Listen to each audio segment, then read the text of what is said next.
машина алып саткандар деле акча таап атат. Эчтеке билимдин кереги жок.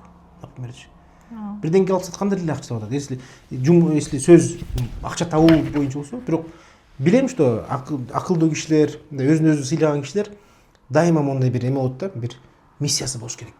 Коомго пайдам тийсе. Бир миссия менен чогулуп кетсең, бул сонун нерсе да.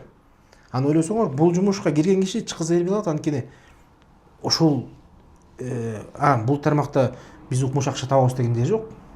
Акча табам деген киши биякта жери жок. Медсестра деле, врачтар аны өздөрү да жазып билишет. Бирок ошол как наркотик болуп калат да. Жанакы бейтаптын айгып, анан бейтаптын сага берген ыраазычылыгы, мен бирдеңке кылдым, ошого хотя бы бир участвовать нетип калдым. Бейтаптын берген баталарысы, ошолору болду, ал башка нерсе кылгым келбей калат да.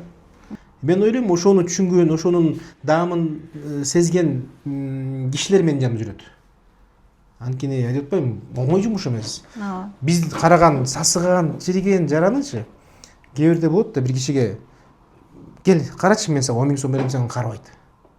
Акча менен карап жыттабайт аны. То есть буну только акча үчүн кыла турган иш эмес да. Даяр болдум да, үйдөн эле врачтар айта эле келсеңиз депчи, мен бутумду карап эле карайганын, сасыганын, өлүк сасыганым да мен. Вот. Анан кызым болсо перевязка жасап, мынтип базы исе ириң мондай атты да. Анан бүт өзүмдү даярдадым, кесет буну деп, уже все, как куда лечить.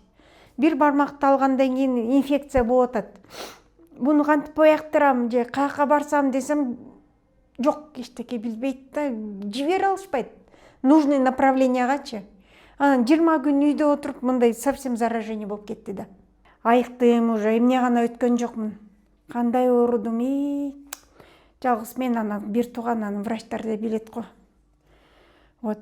Азыр жакшымын, буларга аябай ыраазымын. Тим эле орустар айтканда ангелы белых халатах.